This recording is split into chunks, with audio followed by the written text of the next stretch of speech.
Hi, this is Remembering the Past, the show where we talk about people who died recently who've had a profound effect on our history, our society, or our culture. Tonight we're going to talk about David Greenglass, who died at the age of 92, and he was one of the principals in the Rosenberg atomic spy case, the celebrated spy case of the early 1950s that involved his brother-in-law Julius Rosenberg and his sister Ethel Rosenberg. The Rosenbergs were executed in 1953 for their transfer of information to the Soviet Union. Most of the information was about the American development of the atomic bomb at the Manhattan Project, where David Greenglass worked. Some of the information was about the proximity fuse, an explosive device which helped shoot down Francis Gary Powers' U-2 plane in 1960 over the Soviet Union.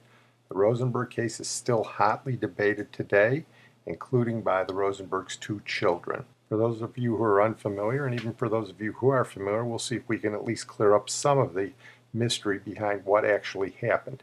David Greenglass was a nice Jewish boy born in Manhattan, or maybe he wasn't such a nice Jewish boy, but like many of his friends and relatives, he grew up with a strong belief in socialism and a socialist background. He wasn't especially highly educated. He was a machinist, and he was drafted by the Army, made a sergeant, and by chance he was sent to Los Alamos during the Manhattan Project. Enter his sister Ethel and her husband Julius Rosenberg, who were committed communists. Julius Rosenberg was a committed Communist Party member, and he met Ethel at a Young Communist League function, and they married. And Julius Rosenberg became an Army engineer at Fort Monmouth, New Jersey, and at the same time he was recruited by the Soviet spy network, the NKVD, operating out of Manhattan. The Soviet NKVD actually had a fairly extensive network in the United States, and Julius Rosenberg, codenamed Liberal, was one of their key operators who was charged with coordinating a lot of activities. By circumstance, his brother-in-law, David Greenglass, working on the Manhattan Project, had access to some of the secrets of the atomic bomb, and Julius Rosenberg persuaded him to pass those secrets on to another agent, Harry Gold, who in turn passed them on to Rosenberg, who in turn passed them on to the NKVD. Although David Greenglass couldn't pass on especially sophisticated information about the atomic bomb, it was enough to draw suspicion of the United States authorities. He eventually drew FBI surveillance, and he was arrested shortly after a more sophisticated agent, Klaus Fuchs, was arrested as part of a broad crackdown by American intelligence and the FBI as a result of the beginning of the Korean War.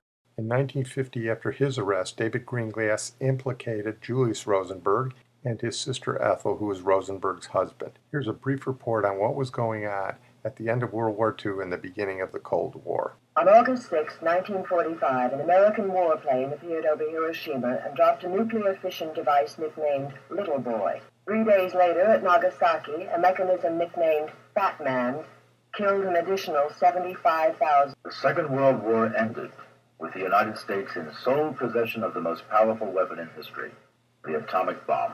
The ashes of Hiroshima had barely stopped smoldering when a new conflict arose, the Cold War. The American people were informed that Russia, their steadfast ally in the struggle against Hitler, was the new enemy, communism the new threat. The USA's atomic arsenal was a key factor in its Cold War foreign policy. But while knowledgeable scientists predicted that the USSR would have its own A-bombs within 4 to 5 years, the U.S. military scoffed at such predictions.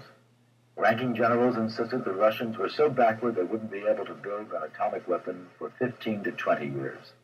It was only 4 years after Hiroshima, however, on September 24, 1949, that President Truman announced an atomic explosion had been detected inside the USSR.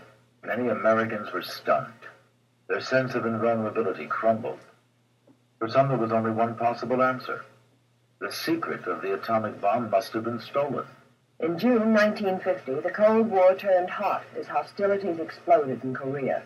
On almost the same day that the fighting began, David Greenglass, a machinist while in the U.S. Army at Los Alamos, where the atomic bomb was developed, was arrested by the FBI on the charge of being a Soviet espionage agent. The following month, his brother-in-law, Julius Rosenberg, a New York engineer, was seized on the same charge.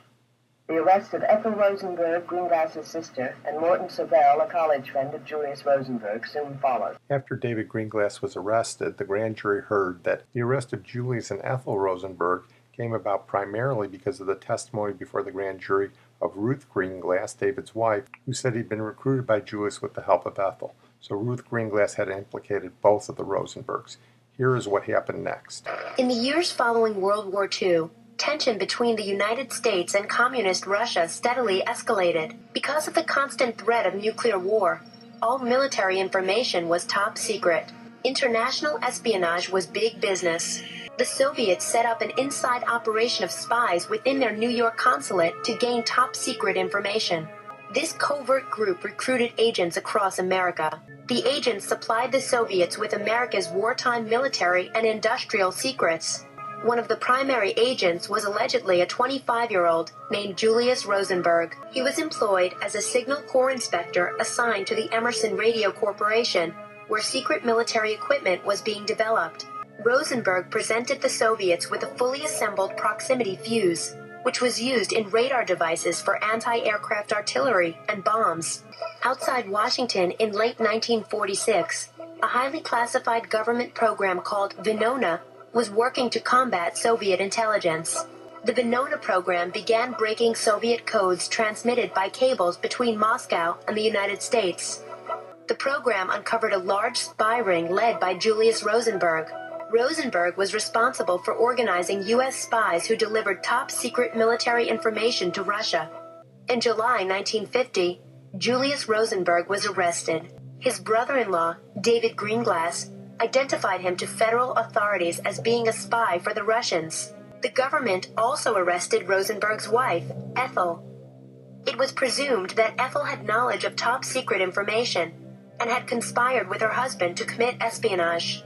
When Julius and Ethel Rosenberg took the stand, they denied any involvement with the Soviet spy ring. When questioned about their membership in the Communist Party, they took the Fifth Amendment. One of the greatest peacetime spy dramas in the nation's history reaches its climax as Julius Rosenberg and Morton Sobel, convicted of revealing atomic secrets to the Russians, enter the federal building in New York to hear their doom. On March 29, 1951, the jury delivered a guilty verdict to the Rosenbergs for conspiracy to commit espionage. As Julius and Ethel Rosenberg received their sentence, the judge told them, "I consider your crime a crime worse than murder. By your betrayal, you have undoubtedly altered the course of history to the disadvantage of our country. It is not in my power, Julius and Ethel Rosenberg, to forgive you. You are hereby sentenced to the punishment of death." It were two young people in their early 30s. They were accused of doing something when they were in their 20s. They had two young children, and they were facing death together. And this was unique. It had never happened before in a federal case where, first place, no woman had been executed since the time of the assassination of Lincoln. The idea of a husband and wife being executed was really horrendous. While the Rosenbergs were on death row, a 2-year legal battle began to save their lives. Their supporters believed they were victims of a communist witch hunt. The fight to save the Rosenbergs led to demonstrators picketing outside the White House. President Eisenhower did not get involved or stop the executions because he believed the Rosenbergs put the entire nation at risk. I can only say that by immeasurably increasing the chances of atomic war, the Rosenbergs may have condemned to death tens of millions of innocent people all over the world. I will not intervene in this matter. On Friday, June 19, 1953, all appeals to save the Rosenbergs were denied. The executions were scheduled to take place that night at Sing Sing Prison in New York. The Rosenbergs maintained their innocence until the end. They were all seated by 8:02, and about that time they brought Julius in first. He appeared very calm, almost defiant. He was preceded by a rabbi. He had a guard on each side of him. Went immediately to the chair. They strapped him in without losing any time. He said nothing. It was less than 5 minutes then until they brought Ethel in. She appeared the same as he, showing no emotion whatsoever. At the last moment, however, she turned to the matron and shook her hand, and then very impulsively leaned over and kissed her. Then they put her in the chair. By 8:30 p.m., the Rosenbergs were dead. Their executions would make them lasting symbols of American Cold War fear. Many years later, evidence surfaced that proved the Rosenbergs did share classified information. The question of whether they deserve the death penalty remains. Well, without question, Julius Rosenberg passed on information to the Soviets. How valuable it was is still debated. Without question, Ethel Rosenberg knew about it, but should she have been executed? She largely received the death penalty because the government was trying to work against Julius Rosenberg and tried to get her to testify against him, which she refused to do. And the other part of her conviction was in part based on the testimony of her brother, David Greenglass, who said he saw her typing up notes that were passed on to the Soviets. David Greenglass got 15 years in prison. He served 10. And here's an interview he did several years ago. His sister was executed. David Greenglass was sedated by the warden at Lewisburg Penitentiary. He was fast asleep. David Greenglass remained in prison 7 years after his sister's execution. When he was released in 1960, he changed his name and disappeared into the suburbs of Long Island. 37 years later, Times reporter Sam Roberts, having tracked him down, finally convinced him to tell his side of the story. Promised a share of residuals from a book, David agreed to talk. For the first time, Greenglass made a startling revelation.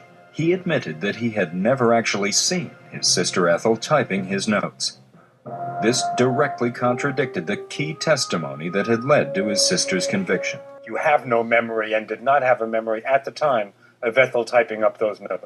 I had no memory of that at all. None whatsoever. So Ethel finally went to the electric chair on the basis of evidence that was false. False. I think, well, I don't know if it's false or not. I'm not saying that. Don't say that. No, hang on. You were at the apartment that night and you did not see Ethel type.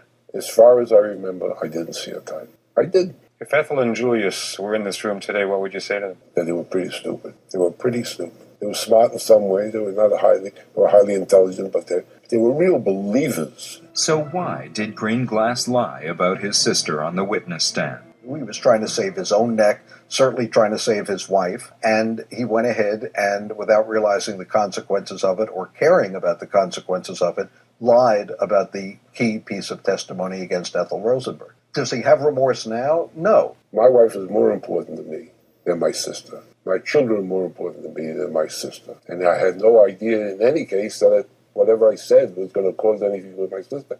That's the blame of the U.S. government. After the disintegration of the Soviet Union, Julius Rosenberg's KGB handler, Alexander Feklisov, admitted Julius was indeed an agent for the Soviets. But what about Ethel? I never met Ethel, and nobody from the Soviet intelligence officer ever met Ethel. They say she did typing.